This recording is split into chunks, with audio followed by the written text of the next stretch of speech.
The yuzu foam on Richard Sterling's seared scallop quivered. Across the table, Ilara Vance spoke, a melodic cascade lost on him. He smirked at his VP. Power play. But Chloe, refilling water glasses, understood every syllable. Ilara's soft words veiled a steel trap, and the arrogant executives were already caught. They believed they were in complete control. What they didn't know was that their every sneer and every lie was being watched by the one person in the room. They never even noticed the waitress. The air in the private dining room of Aurelia, one of downtown Manhattan's most exclusive restaurants, was thick enough to be cut with the sterling silver knives laid on the table. It was an atmosphere of forced patience, a palpable tension simmering beneath a veneer of corporate civility. The room was a statement in itself.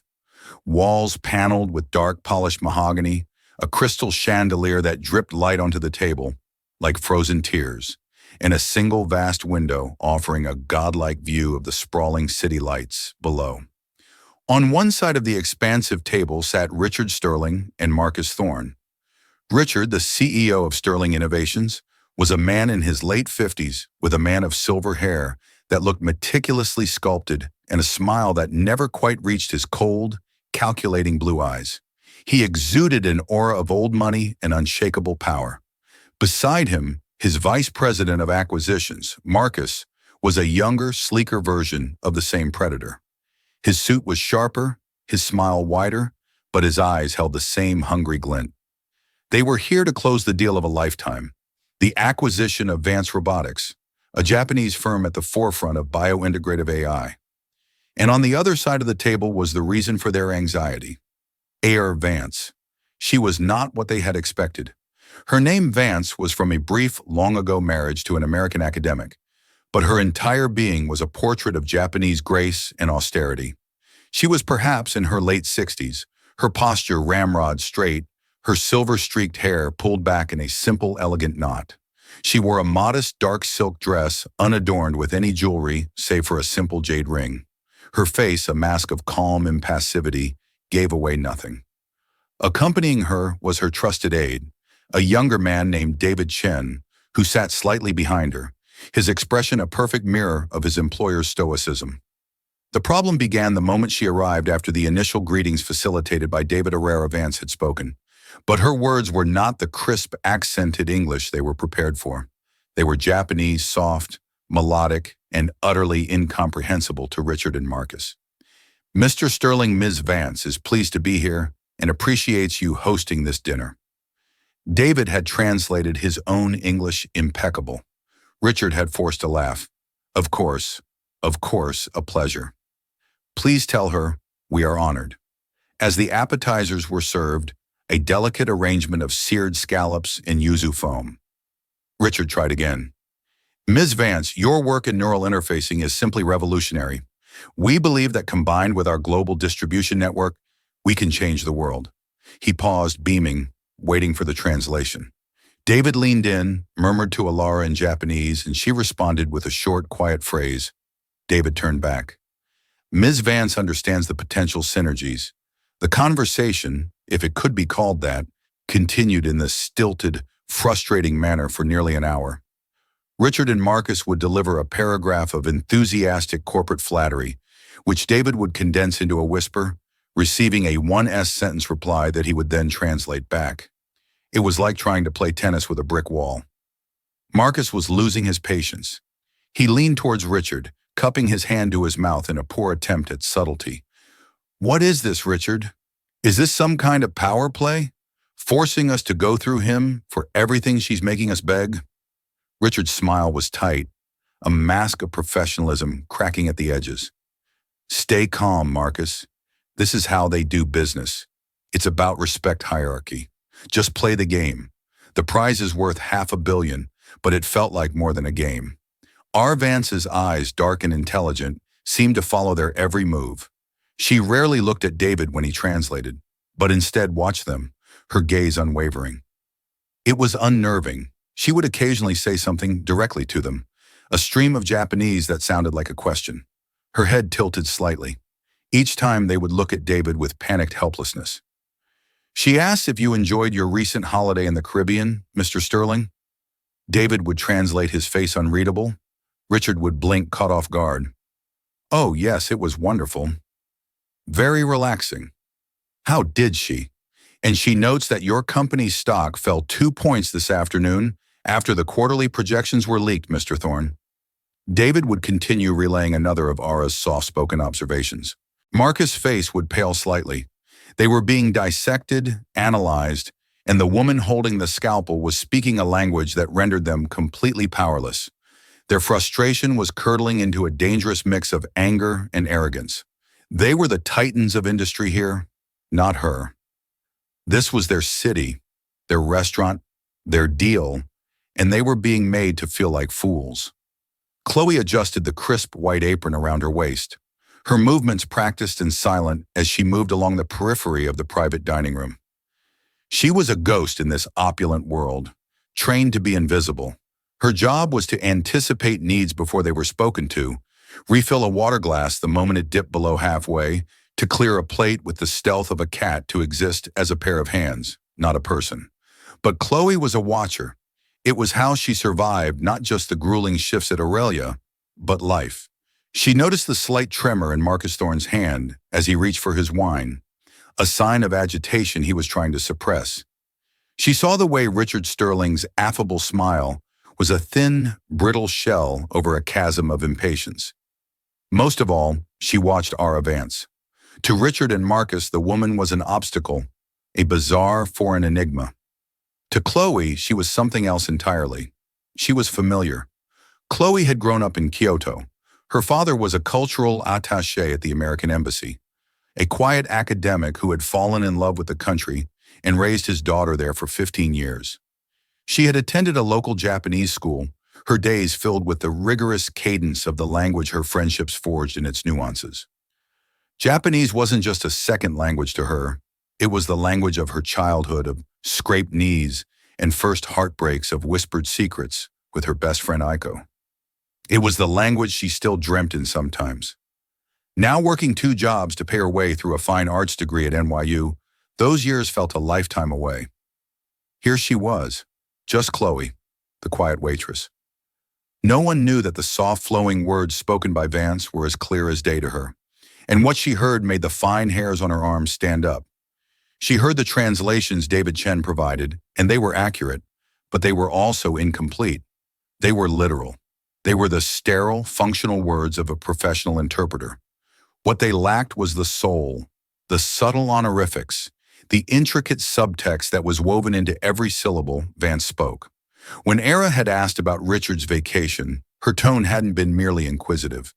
There was a layer of polite, almost surgical precision, a phrase that subtly implied, "I know you were conducting unofficial business on that trip." When she had mentioned Marcus's stock, dropping her choice of words was not just an observation. It was a delicate yet unmistakable expression of disappointment, the kind a teacher might use for a promising student who had failed a simple test. She was speaking in a highly formal, almost courtly dialect of Japanese, one that conveyed immense authority and intellect. Chloe watched as Marcus, growing bolder with his frustration, launched a new tactic, a condescendingly simple English, spoken loudly as if Arara were deaf or simple-minded. "We are offering you a very good price," he said, holding up his fingers. "Lots of money." Chloe flinched. The insult was so profound, so deeply ignorant, that she felt a phantom sting of shame on his behalf. She saw Ara Vance's eyes for a fraction of a second flicker, with something that looked like pain, not anger, but a deep, weary sadness. David Chen's jaw tightened, but he remained silent, translating Marcus's boorish words dutifully. Ara responded, her voice still quiet, but with an edge, a sharpness that wasn't there before. David translated, "Miss Vance understands the financial offer." But what had actually said was, "Please tell this child that the buzzing of a fly is more disruptive to my thoughts than his shouting." Chloe nearly dropped the silver water pitcher she was holding. She steadied herself against the wall, her heart hammering. This wasn't a negotiation. It was a disaster. These men in their blind arrogance were dismantling a $500 million deal with every condescending word, and Vance was letting them. She was observing their disrespect, cataloging it, her silence a vessel for their contempt.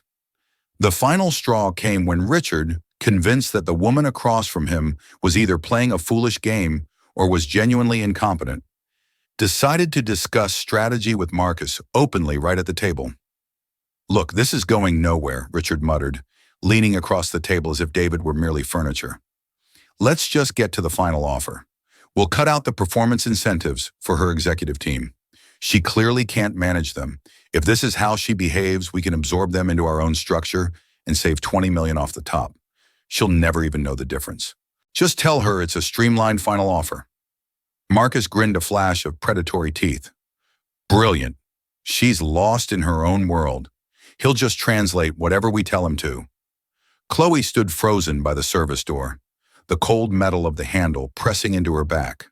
They were going to defraud her right here in front of her, using her own childhood language as a shield for their deceit. They assumed her inability to speak English equated to an inability to understand complex deal structures. They saw a woman, not a titan. They saw a foreigner, not a genius. And in that moment, Chloe felt the 15 years in Kyoto rise up in her.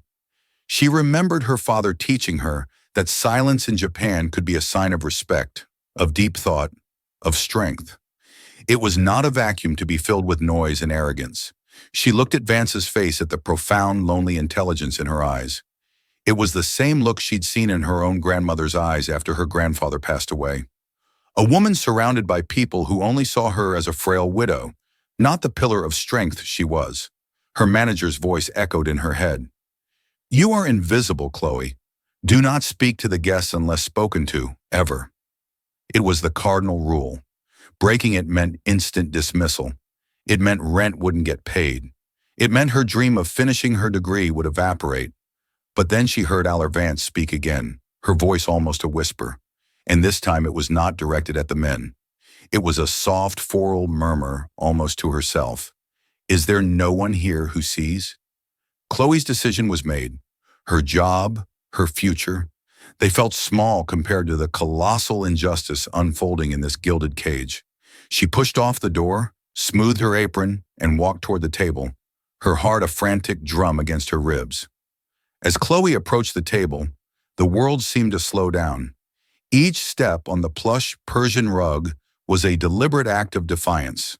The clinking of cutlery, the low hum of the city outside, everything faded into a muted background buzz. All that mattered were the four figures at the table, locked in their tableau of misunderstanding and deceit. Richard and Marcus didn't even notice her at first. They were too busy smirking at each other, confident in their scheme. David Chen's head was bowed slightly, a portrait of resignation. Only Vance's eyes lifted to meet Chloe's. For a fleeting second, Chloe saw a flicker of surprise in them, a momentary crack in the serene facade. Chloe stopped, not beside Richard or Marcus, but at a respectful distance from Ara's side of the table. She took a slow, deep breath, the sterile, air-on conditioned air, feeling thin in her lungs. This was it. She bowed. Not a deferential servant's nod, but a deep, formal bow from the waist, the kind she hadn't performed in years. It was a bow of profound respect, one reserved for an elder, a teacher, a person of immense status. The gesture was so unexpected, it sliced through the room's tension. Richard and Marcus stopped talking, their heads snapping in her direction. "What the hell is this?" Marcus muttered a sneer, twisting his lips. "Can we get some more wine here, or?" His voice trailed off as Chloe straightened up, looked directly at Vance and spoke. Her Japanese was flawless. It was the Kyoto dialect of her youth, formal, humble, and clear as a temple bell. "Van-sama." She began using the highest form of address, one that bordered on reverence. "Forgive my unforgivable impotence. I am but a humble servant here. However, to stand by and witness this discourtesy is a stain upon this house in my own honor. If you would permit me, I can help." The silence that followed was absolute. It was a stunned, deafening void. Richard and Marcus stared at her, their mouths literally agape. It was as if a piece of furniture had suddenly recited Shakespeare. This girl, the one who had been silently refilling their water, who they hadn't given a second glance, was speaking the very language that had been their wall of frustration all evening. David Chen's head shot up, his eyes wide with disbelief. He looked from Chloe to Ara, his professional composure completely shattered for the first time. But the most profile or reaction came from Ara Vance herself. The impassive mask she had worn all night crumbled. Her eyes, which had held a universe of lonely wisdom, welled up with sudden glistening tears. Her lips parted slightly and a small choked sound escaped her. It was a sound of immense soul-shattering relief. It was the sound of a prisoner who, after years in solitary confinement, finally hears a voice speaking their native tongue. She responded to Chloe, her own voice thick with emotion, yet still retaining its innate elegance. You understand? She asked, her words a fragile whisper. You understand what has been said, the meaning behind the words. I understand everything. Vance Sama, Chloe replied, her own voice steady despite the adrenaline coursing through her. I grew up in Kyoto. I hear not only your words, but your heart. This exchange, lasting no more than 10 seconds, completely reconfigured the power dynamic in the room. Richard and Marcus were no longer in control. They were outsiders locked out of a conversation that was suddenly flowing with more genuine emotion and meaning than anything they had managed in 2 hours. What is she saying? Richard demanded, his voice sharp with suspicion. He pointed a finger at Chloe. Who are you? What did you say to her? Chloe did not look at him. Her attention remained entirely on Ara. She was no longer just a waitress. She was a conduit, a bridge over a chasm of cultural ignorance. Lara Vance, with tears, now tracing silent paths down her cheeks, gestured a frail, elegant hand toward the empty chair beside her. It was an invitation, an order. She spoke again, a short, clear sentence in Japanese. David Chen, finally finding his voice translated for the bewildered executives, though his eyes were fixed on Chloe with a look of awe. Ms. Vance requests that the young lady join them at the table. Marcus scoffed in disbelief. Join them. She's the waitress. This is insane. But Richard Sterling, for all his arrogance, was a man who understood power, and he could feel it shifting in the room as surely as a tide. The quiet Japanese woman was no longer a passive object. She had found a voice, and that voice belonged to the girl in the white apron. He fell silent, watching his mind racing to calculate this new impossible variable. Chloe hesitated for only a moment. Then, with a quiet grace she didn't know she possessed, she pulled out the chair and sat down. The world had just turned upside down, and somehow she was at its center. Seated at the mahogany table, the fine linen of the napkin feeling alien in her lap, Chloe felt a profound sense of surreality. The crystal glasses, the ornate silverware, the half-eaten plates of Michelin-starred food, they were artifacts from a world she served, not one she inhabited. Yet the gaze of Ara Vance anchored her, imbuing her with a purpose that dwarfed her anxieties. Richard and Marcus watched, their faces a mixture of confusion and fury. This was a flagrant breach of every protocol they understood. I think we deserve an explanation, Richard said, his voice dangerously low. He addressed David Chen, but his glare was fixed on Chloe. What is going on? Before David could speak, Ara addressed Chloe directly in Japanese, her voice now calm and imbued with a quiet authority. Chloe listened intently, then turned her gaze to the two American executives. For the first time she spoke to them, her voice clear and measured. My name is Chloe. Ms. Vance has asked me to translate for her. She paused, letting the simple statement land. She feels it is time for you to understand the full context of this meeting. David Chen nodded slowly, giving Chloe his tacit permission. He understood his role as a purely professional translator was insufficient for what was needed now. What was needed was a human connection. Chloe turned back to Ara, who began to speak. She didn't speak of business of robotics or stock prices. She spoke of a rainy Tuesday in Tokyo 6 months ago. She spoke of a black car, a slick road, and the screech of tires that was the last thing she remembered before waking up in a world of muted colors and confusing sounds. Asara spoke. Chloe translated her voice, becoming a vessel for the older woman's pain and frustration. 6 months ago, Chloe began her words painting a stark picture in the opulent room. Miss Vance was in a serious car accident. She sustained a traumatic brain injury, specifically to the parts of her brain that control language processing brokers and vernix areas. She paused. Richard and Marcus exchanged a look of disbelief. Her cognitive functions. Chloe continued. The words flowing through her memory, her intelligence, her brilliant engineering mind. They are all perfectly intact. She is the same woman who built a global empire from nothing. But the injury has caused a specific and rare form of expressive aphasia. Chloe took a breath, ensuring she conveyed the gravity of the situation exactly as Lara was expressing it. When she is under stress, her brain defaults. It reverts to its most fundamental pathways. For her, that is her native language. The English she learned in her 20 Shirasis is inaccessible, a locked room in her own mind. The more she tries to force the words, the more they slip away. The story hung in the air heavy and shocking. Era Vance was not being difficult. She was not playing a power game. She was wounded. She was trapped inside her own brilliant mind, able to understand everything, but unable to command the language her audience required. Why wasn't this disclosed? Marcus blurted out, his tone more accusatory than sympathetic. We've been wasting our time here. Era's eyes flashed and she spoke a sharp single sentence. Dignity is not a line item in a quarterly report. Chloe translated her voice as sharp as Ms. Vance did not want to be defined by her injury. She did not want pity, nor did she want to be seen as a liability by the company she dedicated her life to building. This deal is not just an acquisition for her. It is her legacy. She has to know that the people she is entrusting it to are people of character, not just opportunists. Chloe's translation was imbued with the fierce pride she heard in Ara's Japanese. She came here tonight to look you in the eye, to gauge your character, your patience, your empathy. She believes you can learn more about a person from how they act when they are confused than when they are comfortable. A wave of shame so potent it was almost visible should have washed over Richard and Marcus.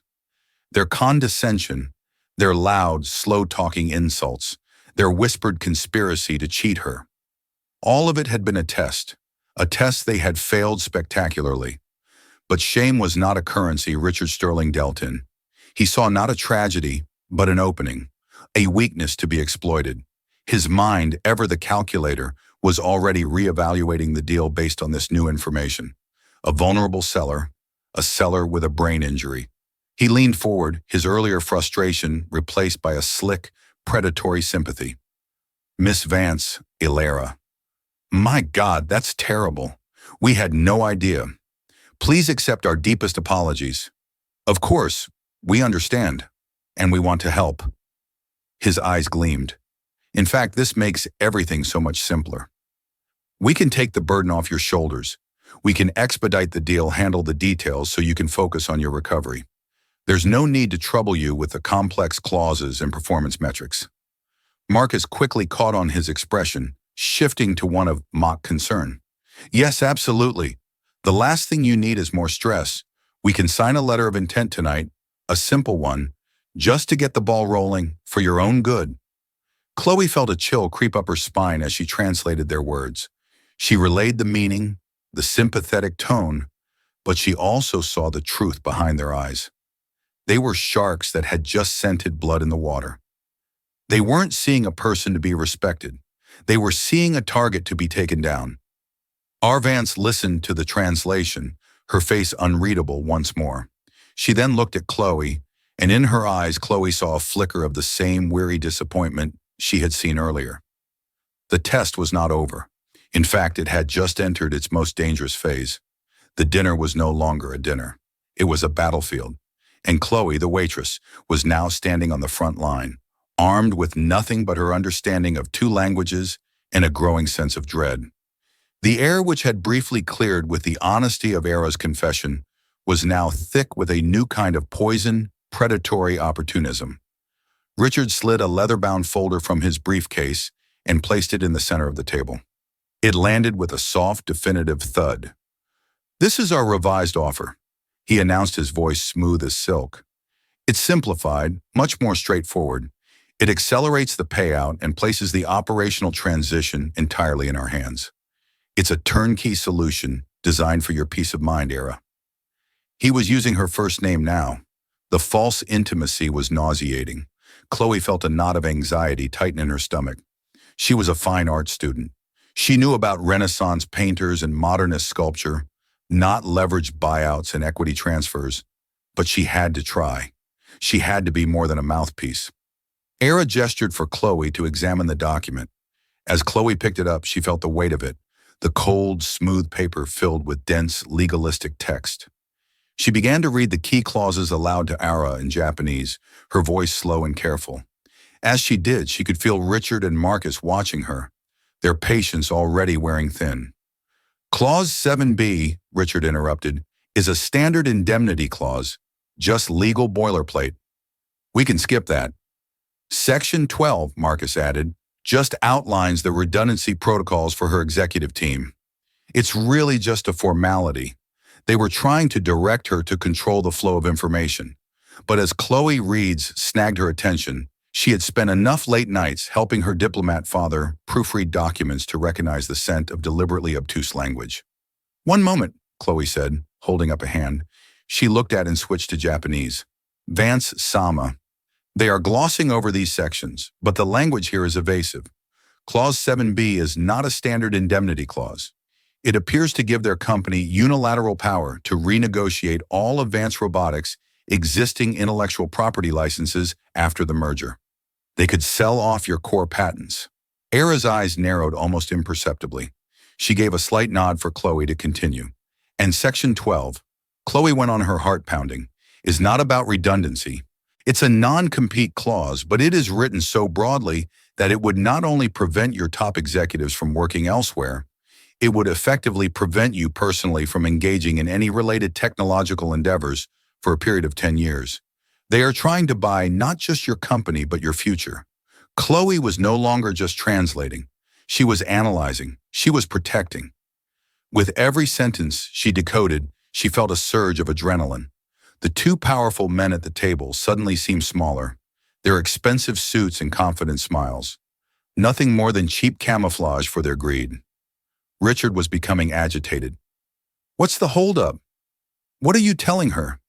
Just tell her it's a standard agreement. Chloe met his glare, her own expression unyielding. I am ensuring Miss Vance understands the full and precise meaning of every clause.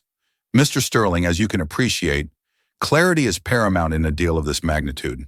Her formal corporate language coming from a waitress seemed to stun him into momentary silence. Era then posed a question in Japanese, her tone deceptively light. Chloe translated.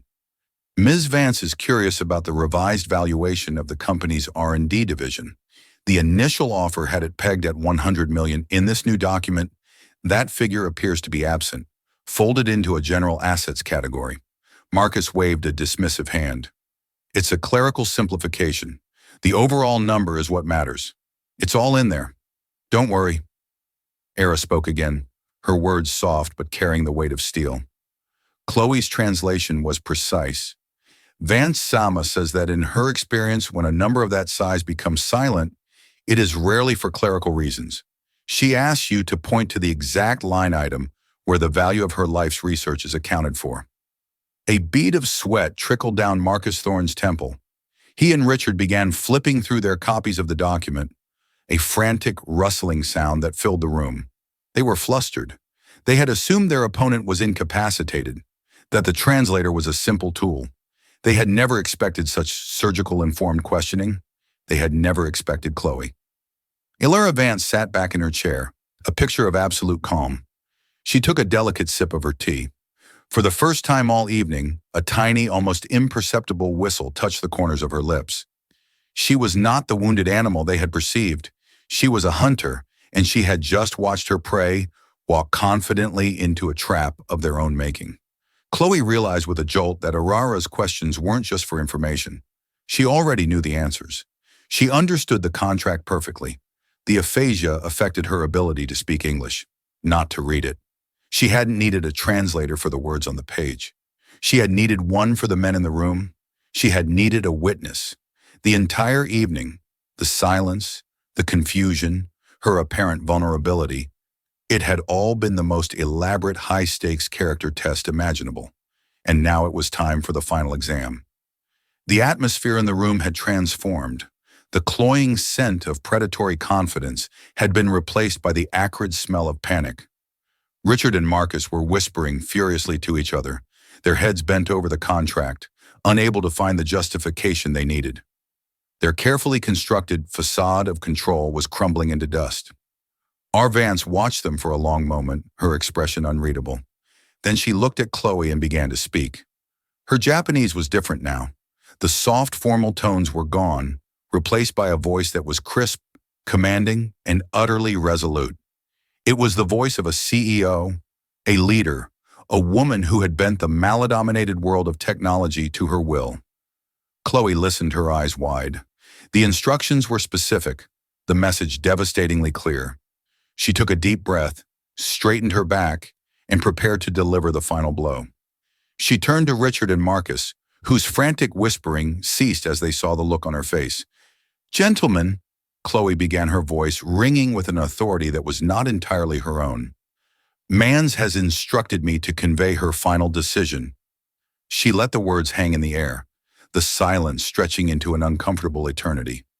"First," Chloe said, her gaze locking onto Richard regarding your attempt to bury the intellectual property clause. "Miss Vance recognizes this as a blatant attempt to asset strip her company, effectively stealing the core technology patents that are the soul of Vance Robotics. She considers this not just a breach of good faith, but a profound personal insult." Richard's face went pale. "Second," Chloe continued, turning to Marcus regarding the deceptively worded non-compete clause, "Miss Vance finds it amusing. The suggestion that she would allow a man like you, who cannot even read his own balance sheet without leaking it, to dictate the terms of her life's work is, in her words, the pinnacle of delusional arrogance." Marcus looked as if he had been physically struck. "And third," Chloe said, her voice dropping slightly regarding the deliberate obfuscation of the R&D division's value, "that division is currently developing Project Chimera, a technology you are not even aware of, which has a projected market value far exceeding this entire company. Your attempt to acquire it for nothing is noted." The two men were speechless, utterly defeated. They had been outmaneuvered, outsmarted, and laid bare by the very woman they had dismissed as a confused old foreigner. But the masterstroke was yet to come. Era spoke one final time in Japanese, a short, simple phrase. As she did, her aide David Chen, who had been silent for over an hour, reached into his jacket and pulled out a small, sleek, digital audio recorder. He placed it on the table and pressed a button. Richard's voice, tiny and distorted, filled the silent room. "Let's just get to the final offer. We'll cut out the performance incentives for her executive team. We can absorb them into our own structure and save $20 million off the top. She'll never even know the difference." Marcus's voice followed, dripping with contempt. "Brilliant. She's lost in her own world." The recording played their entire whispered conversation, every greedy, dismissive, and fraudulent word echoing in the opulent dining room like a death sentence. When it finished, a profound silence descended. Richard Sterling looked ashen, his silver hair suddenly seeming less distinguished and more like the mark of an old, tired fool. Marcus Thorne was staring at the recorder as if it were a venomous snake. And then the final miracle happened. R. Vance looked across the table directly at Richard and Marcus. She leaned forward slightly, and in a voice that was quiet, raspy from disuse, but perfectly chillingly clear, she spoke her first English words of the night.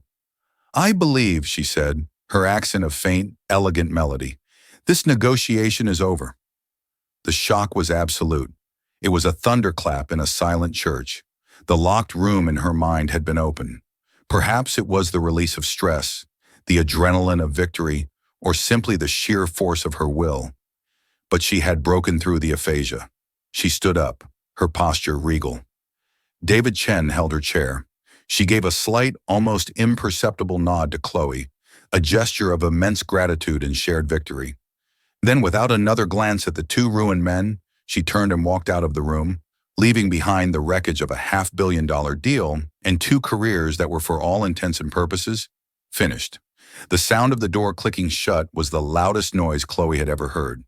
Of course, here is a rewritten and significantly expanded version of Part 7, delving deeper into the emotional and psychological aftermath for Chloe, drawing out the tension and making the life-changing offer a more detailed and profound moment.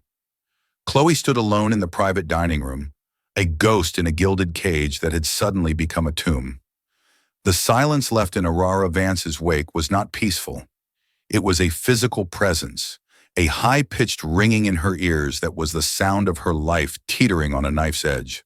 The rich scent of roasted duck and truffle oil now seemed clawing and decadent. The smell of a world she had just violated. Richard and Marcus had vanished like apparitions, their panicked retreat, leaving behind a tangible aura of disgrace. They had left everything: briefcases, agape, pens, and the fraudulent contract sitting squarely in the center of the table, a monument to their greed. The adrenaline that had sharpened her senses and steadied her voice began its cruel retreat, leaving a cold, trembling weakness in its place. She reached out and touched the back of the mahogany chair she had sat in the wood, still warm. It was the only thing that felt real. Had that all just happened?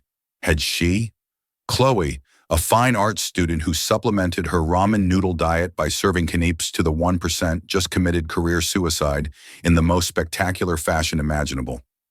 Her heart hammered against her ribs. Each beat a frantic question. What have I done? What have I done? The cardinal rule, the one branded into every server at Aurelia, screamed in her mind. You are invisible. You are silent. You do not exist.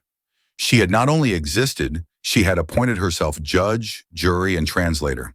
The service door swung open with a violent slam, and her manager, a severe man named Mr. Dubois, with a perpetually pinched face, stormed into the room. His face was a mottled shade of crimson, his eyes blazing with a fury that made Chloe's blood run cold. "Chloe!" he hissed, his voice a low, dangerous weapon. He didn't shout. It was far more terrifying than that. "Do you have any idea what you have just done?" Chloe stood frozen, her hands clasped behind her back in a posture of ingrained servitude. "Mr. Dubois, I can explain." "Explain?" He let out a short, incredulous laugh that had no humor in it. "Explain what? How you decided to abandon your post? How you took it upon yourself to sit down with a guest in the middle of a private dinner? I have Richard Sterling's chief of staff on the phone, screaming so loud. I'm surprised the crystal in here hasn't shattered. He's threatening to sue not just you, but this entire restaurant for breach of privacy, for unprofessional conduct, for God knows what else." He advanced on her, his steps menacing on the plush carpet. "Our reputation is built on discretion, on silent, perfect service, and you in 10 minutes have potentially destroyed it. You are fired, of course that is a given, but I assure you, you will be so blacklisted in this city, you won't be able to get a job washing dishes in a back alley diner. Pack your things. Get out of my sight." Each word was a nail being hammered into the coffin of her precarious life in New York. Her tuition payment was due in 3 weeks. Her rent was already late. The dream of one day curating a gallery of a life surrounded by art and beauty dissolved into a terrifying vision of eviction notices and crushing debt. She had acted on principle, on a deep-seated sense of justice, and this was her reward: ruin. As Chloe opened her mouth to speak, though she had no words to offer, the dining room door opened again, this time with a soft, deliberate click. David Chen stood on the threshold, his presence instantly commanding the space. His suit was immaculate, his expression utterly calm, but his eyes held a cold fire that made Mr. Dubois' theatrical rage look childish. "I believe you are mistaken," David said, his voice quiet, yet carrying an authority that sliced through the manager's tirade. He took a step into the room, his gaze fixed on Mr. Dubois. "Miss Chloe was not acting on her own accord. She was acting on a direct and explicit request from my employer, Miss Alara Vance." Mr. Dubois blinked, his momentum broken. "What? That's impossible. She was providing a service that neither you nor your esteemed guests were equipped to offer: clarity and respect." David continued, his tone unwavering. He took another step, and the manager instinctively took one back. The power dynamic had been redrawn in an instant. "As for Mr. Sterling, I would advise him to be very careful about making threats. We have a recording of him and Mr. Thorne conspiring to commit wire fraud and contractual deception. My next call is to our legal team. His chief of staff will soon have far more pressing concerns than the conduct of a waitress. The color drained from Mr. Dubois' face. The name Vance, which before had just been a name on a reservation, now landed with the weight of a global corporation and its army of lawyers. David's attention shifted from the stunned manager to Chloe. The coldness in his eyes vanished, replaced by a genuine warmth and a profound look of respect that felt more valuable than any paycheck. Miss Vance would like to speak with you. She is waiting in her car downstairs. Please come with me. He said it not as an order, but as a gentle invitation. He then turned his head slightly towards Mr. Dubois. See to it that her personal belongings are gathered and delivered to the address I will provide. She will not be returning. Without another word, he held the door open for Chloe. She walked past her former manager, who stood gaping like a fish, his authority utterly dismantled. She didn't look back. She walked through the bustling main dining room, where other servers and staff paused their work to stare, whispering behind their hands. She was a curiosity, a scandal in motion. She felt their eyes on her back as she shed her white apron, folding it and placing it on a service counter, a final symbolic act of leaving that world behind. She followed David out of the gilded restaurant and into the cool, damp night air of Manhattan. At the curb, a sleek black Rolls-Royce was purring its engine, a barely audible hum. It wasn't just a car. It was a vessel from another dimension, a silent, imposing statement of power. David opened the rear door, and Chloe, feeling as though she was stepping into a dream, slid inside. The door closed with a heavy, satisfying thud in the chaotic symphony of the city. The sworns, the horns, the chatter was instantly muted, replaced by an unnerving, profound silence. The interior was cavernous, smelling of rich leather and the subtle, clean scent of jasmine. Across from her, illuminated by the soft glow of the cabin lights and the passing street lamps, sat Alara Vance. She looked tired, her face etched with a weariness that hadn't been there in the restaurant. The immense effort of the evening, of maintaining her composure, of forcing her mind to reclaim a language held captive by trauma, had clearly taken its toll. She leaned her head back against the plush headrest. Her eyes closed for a long moment. When she opened them, they were fixed on Chloe, and they were filled with a deep, soulful gratitude. The silence began her English quiet, but steady, each word seeming to cost her a small measure of energy. It is a very lonely place, Chloe. For 6 months I have been adrift in it. People either shout at me as if I am a fool, or they speak about me as if I am not there tonight. You gave me my voice back, not just by speaking my language, but by hearing what I did not say. Chloe was overwhelmed, twisting her hands in her lap. I don't know what to say, Miss Vance.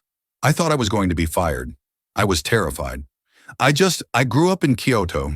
My father was a diplomat, and to hear them the way they spoke to you, the disrespect, I couldn't just stand there. Ara's lips curved into a soft, genuine smile. I know.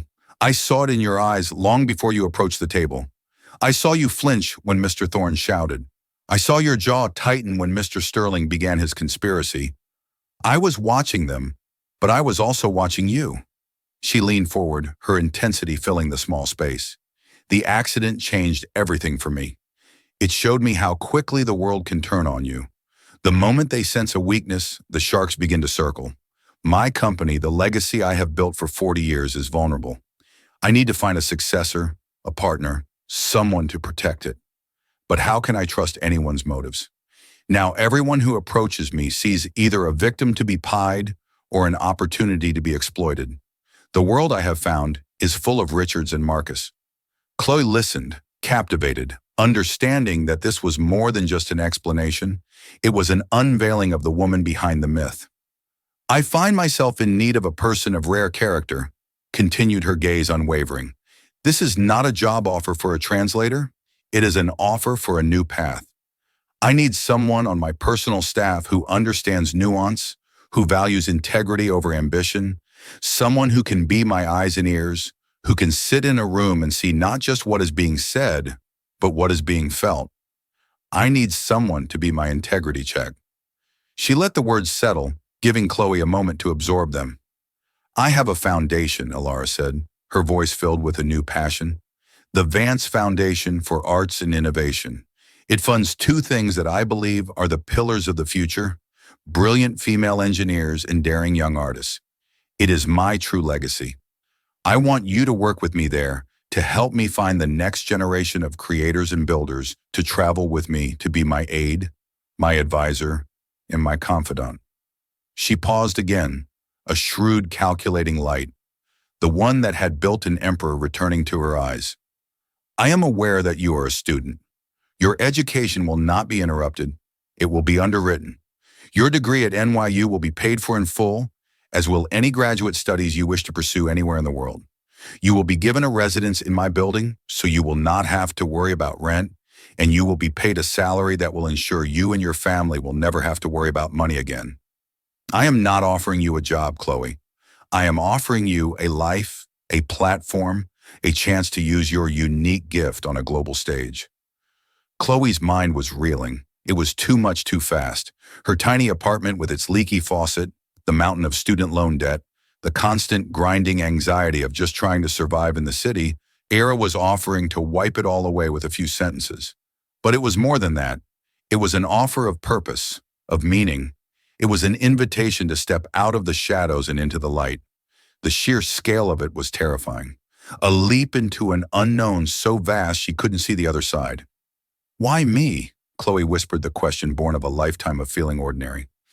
I'm a waitress, an art student. I'm nobody. Era reached across the space, and for a fleeting moment rested her hand on Chloe's. Her touch was light, but it grounded Chloe in the surreal moment. Do not ever say that, Ara, said her voice firm but kind. Richard and Marcus are somebody at eyes. They have titles, reputations, fortunes. They see the world as a spreadsheet of assets and liabilities. They calculate, they leverage, they acquire. But they are blind. You see people. Tonight you saw me when I was invisible to everyone else. That is not a skill you learn, Chloe. It is a fundamental part of who you are. And in my world, a world built on artifice and ambition, that gift is a superpower. I do not need another calculator in my life. I need someone who can see. Tears welled in Chloe's eyes, not of sadness or fear, but of a profound, overwhelming sense of being truly seen for the first time in her life. The years of being a quiet observer, of feeling like a ghost in her own life, had not been for nothing. It had all been training for this single moment. She took a deep, shaky breath, the air in the silent car, feeling charged with her future. She looked into Allor Vance's eyes and saw not a millionaire or a tech mogul, but a mentor, a kindred spirit. A new door was opening, and she knew with a certainty that settled deep in her soul that she had to walk through it. Yes, Chloe said, her voice clear and strong. Yes, Miss Vance, I would be honored. A brilliant, beautiful smile spread across Ara's face. Era, she corrected gently. From now on, you will call me Era. As she spoke, the car pulled away from the curb, gliding silently into the river of traffic. Chloe looked out the window at the towering skyscrapers of Manhattan, their lights twinkling like a galaxy of earthbound stars. Just an hour ago, she had been a tiny, insignificant speck in that vast, indifferent city. Now, as the Rolls-Royce moved through the night, she felt like she was finally on her way to becoming one of them. The journey was just beginning. What you just heard wasn't just a story about a business deal. It's a story about the mask we wear and the snap judgments we make every single day. It's about how we constantly underestimate the people around us, the quiet colleague in the office, the cashier at the grocery store, the waitress serving our table. We see a uniform, a job title, a silent exterior, and we fill in the rest with our own prejudices. But behind every pair of eyes is a universe of experience, a hidden strength, a voice waiting for the right moment to be heard. Era Vance wasn't a victim. She was a queen testing her court, and Chloe wasn't just a waitress. She was the only one worthy of entering it. If this story moved you and reminded you of the extraordinary power of ordinary kindness and perception, please give this video a like and share it with someone who needs to hear it. And don't forget to subscribe and hit the notification bell for more real-life stories that reveal the incredible truth that heroes are all around us, often in the most unexpected of places. Thank you for listening.